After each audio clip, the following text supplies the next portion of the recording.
Vamos a comenzar a hablar sobre fisiología gastrointestinal y más que nada de los principios generales de la función gastrointestinal. Bien, el aparato digestivo suministra al organismo un aporte continuo de agua, electrolitos, vitaminas y nutrientes para lo que va a necesitar en primer lugar el tránsito de alimentos por el tubo digestivo, la secreción de jugos digestivos y digestión de los alimentos, la absorción de los productos ya digeridos, la circulación de la sangre por las vísceras gastrointestinales para transportar las sustancias absorbidas y el control de las funciones local, nervioso y hormonal. Bien, aquí tenemos que la pared gastrointestinal está compuesta de fuera hacia adentro, en primer lugar por la serosa, después la capa muscular lisa longitudinal, luego la capa muscular lisa circular, la submucosa y la mucosa. En la parte más interna de la mucosa vamos a encontrar un músculo liso llamado muscularis mucosae. Podríamos decir que se encuentra entre la submucosa y la mucosa. El músculo liso gastrointestinal va a funcionar como un sinsitio. Esto quiere decir que si en algún punto llega un potencial de acción, este va a transmitirse en todas las direcciones. Ahora, la actividad eléctrica posee dos ondas lentas y espigas. Las ondas lentas determinan el ritmo y son de alrededor de menos 5 a 15 milivoltios. Estas no son potenciales de acción y solo son ondas que llevan como el ritmo. En el cuerpo gástrico tendremos de alrededor de 3 por minuto, en el duodeno 12 por minuto y en el ilion de 8 a 9 por minuto.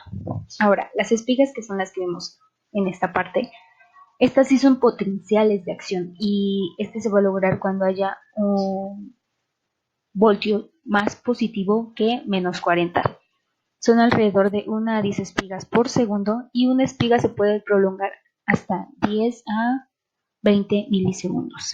Estas están dadas por los canales de calcio y sodio. El tubo digestivo tiene un sistema nervioso entérico que controla movimientos y secreciones gastrointestinales. Tiene dos plexos, el plexo mientérico o de Auerbach, que vemos aquí, y el plexo submucoso o de Meissner.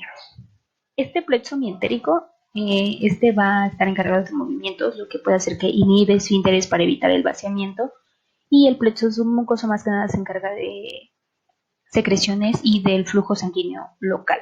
La estimulación de los sistemas parasimpático y simpático pueden activar o inhibir las funciones. Por ejemplo, la acetilcolina estimula la acción gastrointestinal y la noradrenalina y la adrenalina inhiben la acción gastrointestinal. La disposición anatómica y conexión de estos sistemas mantiene tres tipos de reflejos, o sea, la conexión del sistema simpático, parasimpático, plexo mientérico y plexo submucoso. Primero que nada, los reflejos integrados por complejo dentro del sistema nervioso central, sistema nervioso de la pared intestinal. Este se encarga del control de la secreción digestiva, el peristaltismo, que son movimientos para que haga un trayecto el bolo alimenticio, la contracción de mezcla y la inhibición local. Después, los reflejos que van desde el intestino a los ganglios simpáticos prevertebrales y vuelven al tubo digestivo. Estos se encargan más que nada del reflejo gastrocólico, los reflejos enterogástricos y el reflejo iliocecal.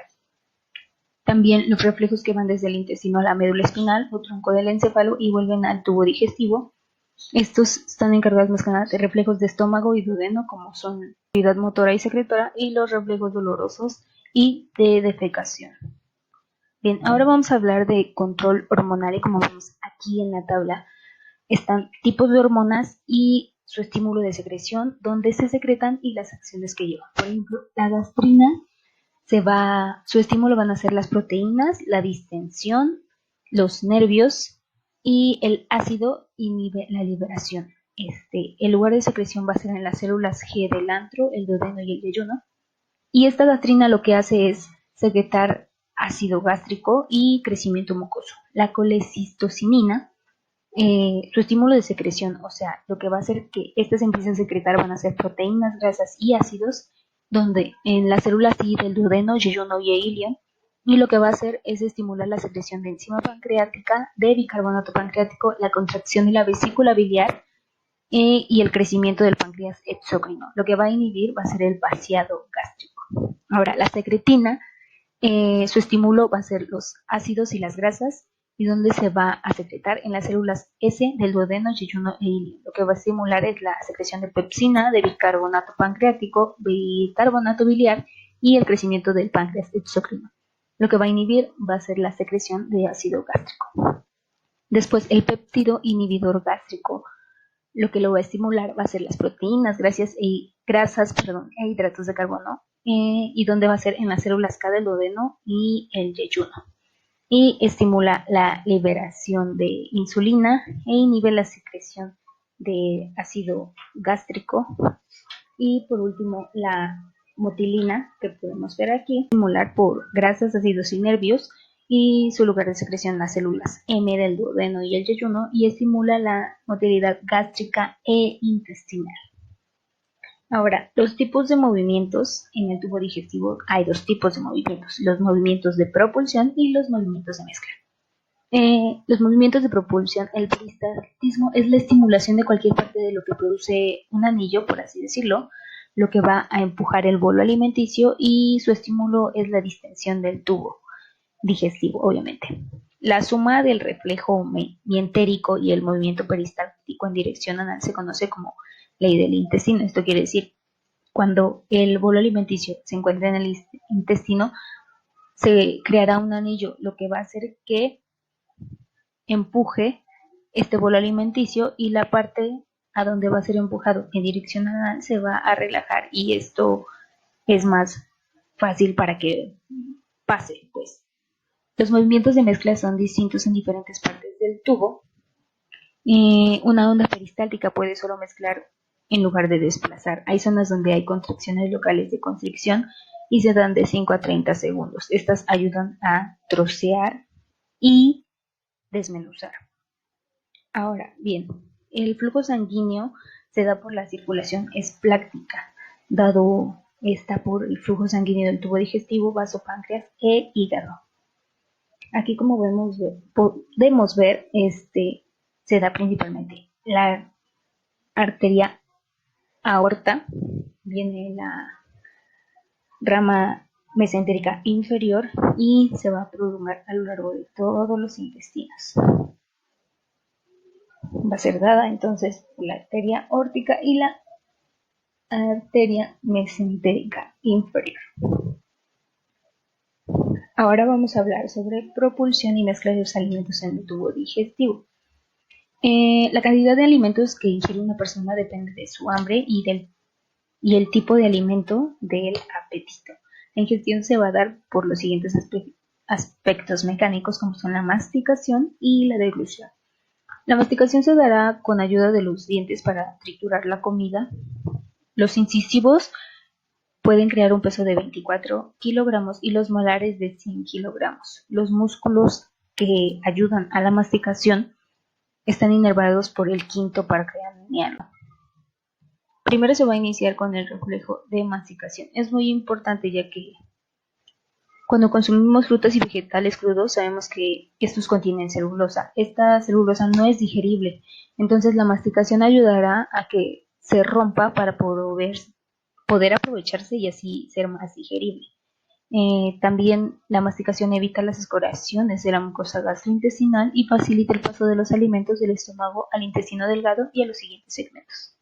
Ahora, la deglución es un poco complicada, ya que sabemos que la faringe tiene función respiratoria también. Entonces se va a dividir esta en tres fases: la voluntaria, la faringea y la esofágica. La voluntaria es la que va a iniciar este proceso y se va a iniciar con el movimiento de la lengua hacia arriba y hacia atrás para empujar el bolo a la faringe. Como podemos ver, aquí se ve cómo se va hacia arriba y hacia atrás y empuja el bolo. La segunda es la fase faringea, que es donde pasa el bolo hacia el esófago, y en el paladar blando se eleva, como pueden ver, este es el paladar blando y se eleva y tapa las coanas. Entonces después las cuerdas vocales se van a aproximar y también va a bajar la epiglotis, lo que va a cubrir la entrada que vemos aquí, la entrada hacia la laringe. Esto va a impedir la entrada hacia la nariz y hacia la tráquea. Esto sucede en alrededor de 6 segundos. Y finalmente la fase esofágica, que es donde va de la faringe hacia el estómago, es donde comenzarán los movimientos peristálticos. Ahora, las funciones motoras del estómago son 3: el almacenamiento, la mezcla y el vaciamiento. Primero que nada, el almacenamiento de grandes cantidades de alimento hasta que puedan ser procesadas. El límite de relajación gástrica completa o comprende de 0.8 a 1.5 litros y mientras no se sobrepase la presión dentro del estómago se mantiene baja. Ahora, de mezcla, ¿cómo es esto? Con las secreciones gástricas el alimento se combina, como podemos ver aquí, y va a formar lo que llamamos quimo. Estos jugos gástricos van a estar dados por las glándulas gástricas. Se inician contracciones peristálticas de mezcla y es cuando se forma este quimo, que es como una pasta semilíquida y turbia, y son ondas lentas las que inician este movimiento peristáltico y se inicia por el ritmo eléctrico basal. Las contracciones de hambre se dan cuando el estómago está vacío por varias horas y puede que cuando son sucesivas se vuelvan potentes y hasta tetánicas, más que nada en jóvenes y sanos que en adultos mayores. Y el vaciamiento va a ser lento del quimo del estómago al intestino para ser digerido y absorbido. Alrededor del 20% del tiempo de permanencia de los alimentos en el estómago, las contracciones débiles aumentan y crece la presión en el píloro, lo que comenzará a permitir el paso del líquido hasta que se deje pasar el quimo. Es importante mencionar que hay señales nerviosas hormonales que pueden aumentar o disminuir el grado de constricción del píloro. La regulación del vaciamiento está controlada por factores del estómago, como son el grado de llenado y el efecto excitador de la gastrina, así como señales inhibidoras de retroalimentación del duodeno. Esto es muy importante ya que se da por la CCK o colecistocinina, como podemos llamar. Y hay demasiado quimo en el intestino delgado. Segundo es que el quimo es ácido y hay más proteína y grasa. De esta manera el vaciamiento está limitado por la cantidad de quimo que es capaz de procesar el intestino delgado. Ahora hablaremos de los movimientos del intestino delgado y estos son las contracciones de mezcla y las contracciones de propulsión. Como ya les estuvimos hablando, se forman estos anillos y son los que nos van a ayudar a que haya una mezcla. Como podemos ver, se hacen segmentaciones y aquí se segmenta y cuando deja de segmentarse esta, empieza otra segmentación y entonces se segmenta otra parte de los tubos y eso es lo que hace que este se mezcle sin necesidad de que desplace el quimo o la mezcla que vamos a tener aquí. La atropina va a bloquear la actividad excitadora, lo que va a debilitar las contracciones. Ahora, las contracciones de propulsión son ondas peristálticas y empujan el quimo a todo lo largo del intestino delgado a un ritmo de 0.5 a 2 centímetros por segundo en dirección anal. Estos se va a dar por estímulos tanto del sistema nervioso, del reflejo gastroentérico y hormonal, serían la gastrina, la colecistoquinina, la insulina, motilina y serotonina. También la secretina y el glucagón inhiben esta motilidad. A veces al llegar a la válvula iliocecal el quimo queda bloqueado hasta que se ingiere otra comida, desencadenando así el reflejo gastroilial que intensifica el peristaltismo del ilion y obliga al quimo a llegar al ciego.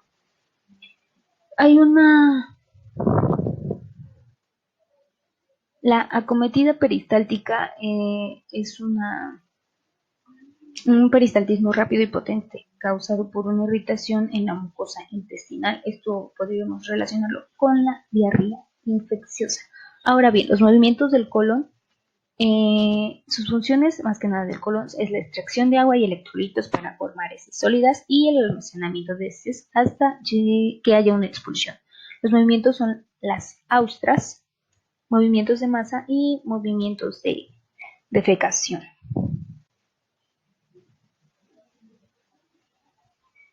Las austras son movimientos de segmentación y como podemos ver, las austras son estas hendiduras que se forman aquí en el intestino y cuando se presionan hacen casi lo mismo que podríamos decir que aquí en el peristaltismo y ayudan a que se haya un paso del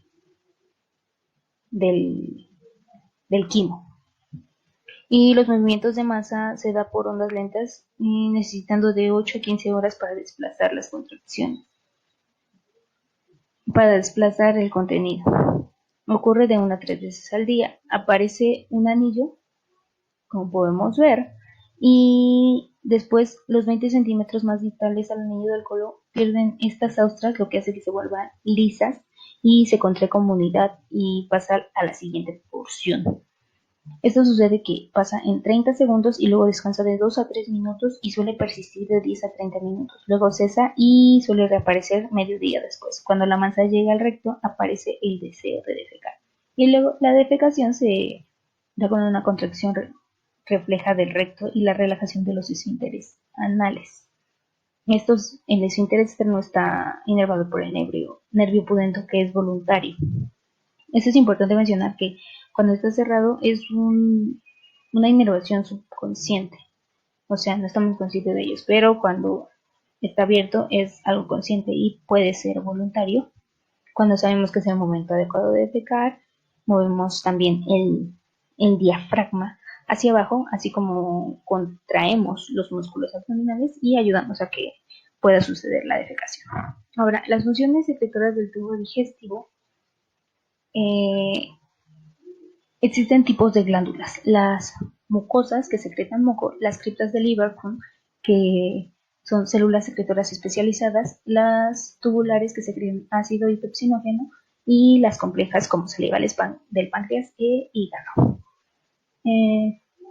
La estimulación glandular se da por contacto del alimento, que está regulado por el sistema nervioso mentiérico, el sistema nervioso autónomo, que es simpático y parasimpático, y por hormonas. Debido al contacto es cuando un alimento entra en contacto con la pared del tubo digestivo, se comienza a secretar ese moco de las células calciformes y tiene estímulos del sistema nervioso entérico. Puede ser al contacto, por irritación química y distensión de la pared. Ahora, el sistema nervioso autónomo, primero, el parasimpático aumenta la velocidad de secreción en parte proximal por glándulas salivales, esofágicas, gástricas, páncreas de Brunner y duodenal, y está inervado por el nervio vago y glosofaringeo. La parte distal está inervada por los nervios sacros y el resto es estímulo nervioso y hormonal local. Ahora, el simpático tiene un doble efecto. Aumenta la secreción si hay una estimulación simpática aislada y disminuye la secreción por vasoconstricción cuando hay un aumento. Entonces hay una disminución del flujo glandular y si ya existe la estimulación parasimpática hormonal, entonces pues disminuye la secreción. Bien, aquí tenemos los diferentes tipos de secreciones: secreción de saliva, gástrica, pancreática, de bilis por el hígado y secreciones del intestino delgado y grueso.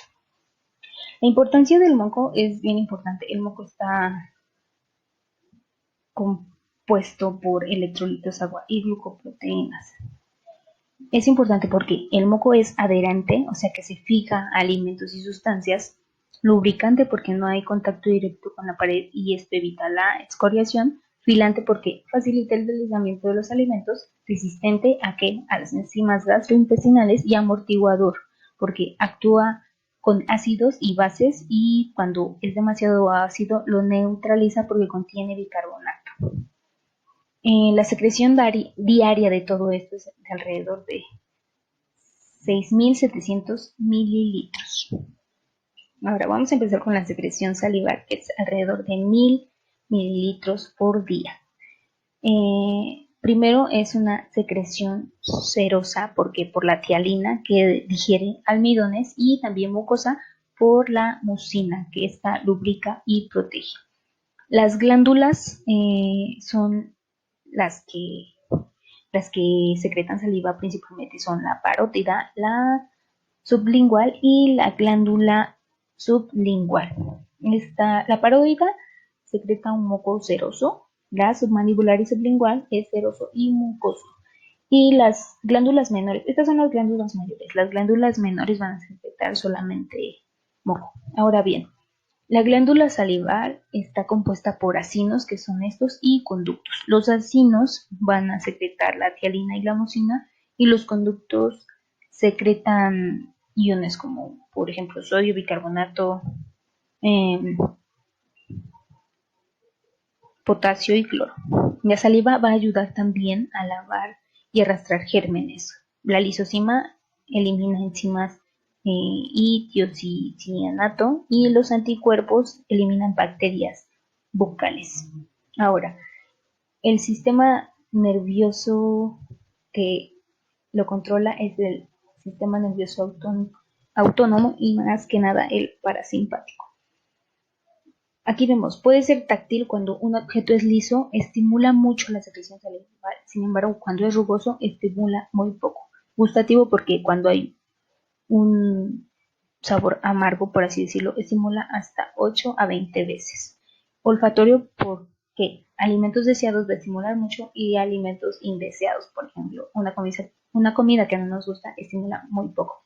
Y el estómago y la parte alta del intestino, cuando hay alimentos irritantes, estimula la secreción de saliva para que proteja, y también diluye o neutraliza el factor irritativo. Ahora vamos a hablar de las fases de la secreción gástrica y su regulación. Vamos a mencionar las principales glándulas y células, que son las células gástricas, que se encuentran en cuerpo y fondo, las células parietales sucínticas, que secretan ácido clorhídrico y factor intrínseco, las células pépticas principales, que secretan pepsinógeno, y las células mucosas secretan moco, y las células enterocromafin-like secretan histamina. Se encargan de la secreción de un 80%. Ahora, es importante mencionar el factor intrínseco, porque cuando se combina con la vitamina D, se pasan hacia las células mucosas del ilion por pinocitosis. Después estas se van hacia el flujo sanguíneo y lleva vitamina B12. Ahora, cuando se inhibe o cuando no hay un factor intrínseco, no se puede traspasar ese flujo sanguíneo por pinocitosis, lo que nos va a carecer de esta vitamina B12 en la sangre y nos va a causar una anemia perniciosa. Ahora, las células pilóricas, que son un 20% de la secreción, son las células G, que secretan gastrina, las células D, que secretan somatostatina, y las células mucosas, que secretan moco. Ahora, vamos a hablar sobre la fase cefálica. Esta cumple alrededor de un 30% de la secreción gástrica, y se da antes de que el alimento llegue al estómago, dada por la visión, tacto, olor y gusto. Se da por el sistema nervioso central a los nervios vagos, y estos van a secretar acetilcolina, que va a estimular a la célula cíntica para que secrete ácido clorhídrico. Después, la fase gástrica, que cumple alrededor de un 60%, es cuando los alimentos ya están en el estómago y se da una distensión, y esto va a ser dado por reflejos locales del sistema nervioso entérico y reflejos vagovagal. Secretan acetilcolina, estimulan la célula cíntica y secretan ácido clorhídrico. Y en proteínas, cuando hay proteínas en el antro, estas estimulan las células G. Es importante mencionar que también la distensión estimula las células G, lo que va a secretar gastrina, y esta llega directamente en la célula oxíndica y estimula ácido clorhídrico. Ahora, la acetilcolina también estimula las células G, lo que va a estimular gastrina, ¿no? Entonces llega a la célula oxíndica. Pero también la célula enterocromafin light, que esta secretan histamina y llegan también a la célula oxídica para que secrete ácido clorhídrico. Por último, la fase intestinal, que cumple un 10%, es por la presencia de alimentos mal digeridos en el duodeno y se da por las células G duodenales que secretan gastrina para ir a la célula oxíndica y secretar ácido clorhídrico. Ahora hablaremos de la secreción pancreática y esta va a ser dada por el páncreas exócrino. La secreción se dará por los acinos y conductos pancreáticos que van a secretar jugos digestivos y bicarbonato. Su función es la secreción de enzimas para la digestión de proteínas, hidratos de carbono y grasas, que esta va a ser excretada por los acinos, y la segunda es la secreción de iones de bicarbonato para neutralizar el quimoácido. Esta va a ser dada por los conductos pancreáticos. Ahora, bien, vamos a mencionar que estas sustancias van a ser excretadas por el conducto de Wurtzbach, que podemos ver aquí, más el conducto colédoco, que es donde se va a secretar bilis, y van a desembarcar en el esfínter de Barrett. Ahora, las enzimas para la proteína se activan en la luz del intestino, mediante que la enterocinasa, el tripsinógeno, quimiotripsinógeno y procarboxipolipeptidasa están inactivados. Y cuando llegan a la luz del intestino se van a activar el tripsinógeno por la enterocinasa, convirtiéndose así en tripsina.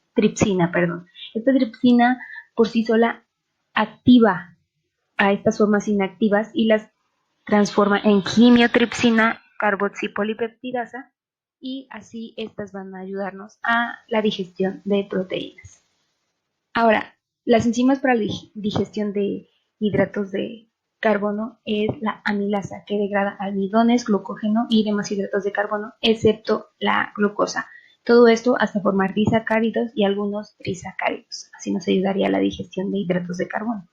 Y las enzimas para la digestión de grasas son la lipasa, el colesterol esterasa y la fosfolipasa. La lipasa hidroliza las grasas neutras, convirtiéndolos en ácidos grasos y monoglicéridos.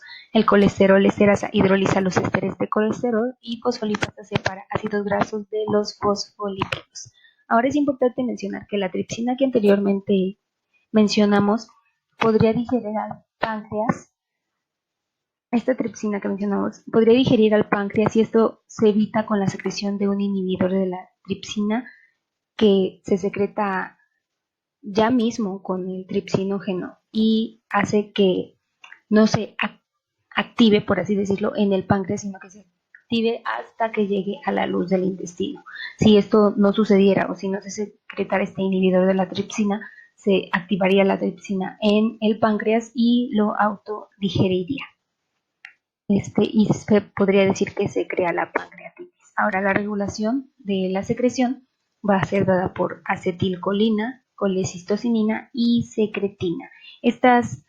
Las dos primeras estimulan las células acinares que secretan las enzimas digestivas, y la secretina estimula las células del conducto pancreático para la secreción de bicarbonato.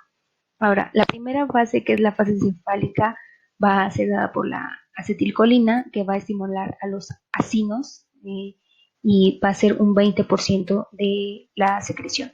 Después, la segunda fase, la fase gástrica, solo da de 5 a 10%, y la fase intestinal es cuando el quimo estimula y las células S van a secretar secretina y las células I colecistocinina, que son las últimas dos que, como sabemos, estimulan las células acinares y las células del conducto pancreático. En la secreción biliar tenemos que el hígado secreta alrededor de 600 a 1000 mililitros de bilis por día, y la vesícula almacena de 30 a 60 mililitros por día. Ahora, se va a secretar alrededor de 400 mililitros de bilis del hígado, pero esta es casi la misma porción que se almacena aquí en la vesícula, de 30 a 60 mililitros. ¿Pero por qué 30 a 60 mililitros? Porque la vesícula concentra esta cantidad de bilis, lo que hace que disminuya el volumen. Ahora, ¿para qué nos sirve la bilis? Es para la digestión y absorción de grasas y para medios de excreción de los productos de desecho. Los ácidos biliares hacen las grasas más pequeñas, lo que va a ayudar a que sean más digeribles y favorece la absorción de los productos finales.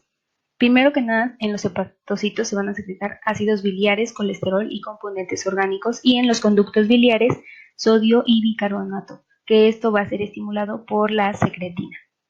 Ahora, los estímulos de vaciamiento, la ingestión de alimentos grasos al llegar al conducto del duodeno, estimulan la liberación de colecistoquinina y acetilcolina. La colecistoquinina contrae rítmicamente la pared vesicular y relaja el esfínter de Oddi, que es donde van a desembocar el conducto colédoco y el conducto de Weisman, y va a hacer que se pueda liberar esta bilis. Ahora, la composición de la bilis es esta: colesterol, ácidos grasos, bilirrubina, iones, lecitina, agua y sales biliares. Las sales biliares, su función es la acción detergente para partículas grasas, o sea, tensión superficial, hacen la tensión superficial en las grasas y hay fragmentación en tamaños menores, como podríamos imaginarlo como que presionan las grasas para que sean más pequeñas, y también forman micelas que ayudan para su absorción. La secreción de moco vamos a mencionar en la secreción intestinal, que se va a ser dada por glándulas de Brunner. Estas secretan moco alcalino que protege en respuesta a estímulos táctiles, estimulación vagal y secretina. Es importante mencionar que el estímulo simpático inhibe esta secreción. Ahora, aquí podemos ver las criptas de Lieberkühn. Estas tiene células calciformes y enterocitos. Las células calciformes secretan moco lubricador y protector, y los enterocitos con sus criptas, y en las criptas y vellosidades, las criptas secretan agua y electrolitos, y las vellosidades reabsorben el agua y electrolitos, además del producto final de la digestión.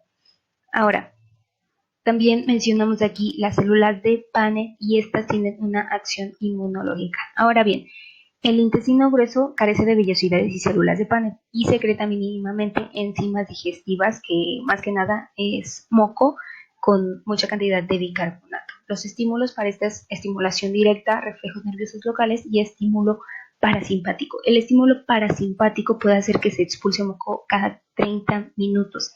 Este moco protege las paredes, adhiere el material fecal, protege de la actividad bacteriana, aleja los ácidos fecales y tiene un pH de 8, o sea que es alcalino. Al haber una irritación en las paredes del intestino grueso, se secreta grandes cantidades de agua, electrolitos y moco, y provoca una diarrea excretora, porque estaría como deslizando mucho más rápido el quimo. Ahora, la digestión y absorción en el tubo digestivo va a ser dada más que nada por la hidrólisis. Estos hidratos de carbono, grasas y proteínas son los principales alimentos que consume el ser humano. La hidrólisis en los hidratos de carbono va a ser dada porque son polisacáridos y se va a romper el enlace que hay entre ellos para convertirlos en monosacáridos. Los principales serían la sacarosa, la lactosa y los almidones. Después, las grasas, que son triglicéridos, que están formados por un glicerol y 3 ácidos grasos, lo que va a hacer es romper los enlaces que los unen para convertirlos en ácido graso y glicerol. Y las proteínas, que son cadenas de aminoácidos unidas por un enlace polipeptídico, lo que va a hacer es romper estos enlaces para convertirlos en aminoácidos, y eso nos ayudaría a que sean más digeribles. Ahora, los hidratos de carbono se rompen por tialina salival en un 20 a 40% y amilasa pancreática en un 50 a 80%. Las grasas van a ser por lipasa lingual en un 10%, y el peristaltismo y la bilis, como ya les han mencionado anteriormente. Y las proteínas por pepsina en un 20%, que son proteasas para los polipéptidos, y la tripsina, quimiotripsina y carboxipolipeptidasa en el intestino delgado, que es un 80%. Ahora, la absorción gastrointestinal, la mayor absorción es en el intestino delgado y las válvulas coniventes del intestino delgado triplican esta absorción. La absorción isoosmótica de agua es dada que, primero que nada, la osmosis es la difusión de agua desde un medio de menos concentración a uno de más concentración de soluto. Como podemos ver en la imagen, cuando hay un quimo hipotónico, aquí hay menos soluto y entonces la osmosis va a ser dada hacia el flujo sanguíneo. Cuando hay un quimo isotónico, la osmosis va a ser regulada, o sea, es normal en cualquier lado porque hay una cantidad igual de soluto en ambos lados. Y cuando hay un quimo hipertónico, la osmosis va a ser dada hacia el quimo porque hay mayor soluto en él. Después la absorción de iones va a ser dada más que nada por los canales de sodio y potasio, y en el duodeno va a ser excretado cloruro. En el yeyuno e ilion se va a excretar potasio y en el ilion y colon proximal también se va a excretar cloruro. Ahora, la absorción de nutrientes va a ser en los carbohidratos, son 80% de glucosa y 20% de galactosa y fructosa. Se absorben con el sodio, y las proteínas son péptidos, bipéptidos y aminoácidos libres, se van a absorber en cotransporte con el sodio también. Y la absorción de grasas se absorben por las micelas de las sales biliares que ya mencionamos. Ahora, la absorción en el colon, por día tenemos que pasan 1500 mililitros de quimo y se absorbe en el intestino delgado toda la grasa, agua y electrolitos, en el intestino grueso, y quedan alrededor de menos 1000 mililitros de líquido, o sea, excretando muy poco a diferencia de los 1500 que empezamos. Y hay dos partes, el colon absorbente y el colon de depósito, que es donde se va a quedar todas estas heces hasta que haya un reflejo de defecación. El colon absorbente va a absorber sodio, cloruro y también agua, y va a excretar bicarbonato, que va a ser excretado con las heces, y la formación de heces se da un 3/4 de agua y un cuarto de materia sólida. Y la materia sólida está compuesta 30% por bacterias muertas, 30% de productos no digeridos y componentes secos de los jugos digestivos, de 10 al 20% grasas, 10 al 20% materia inorgánica y 2 al 3% de proteínas. Ahora bien, su color pardo se debe a la estercobilina y la urobilina, y el olor se debe a los productos de acción bacteriana. Y bueno, eso sería todo de mi parte. De bibliografía utilicé el Guyton, y muchas gracias por su atención.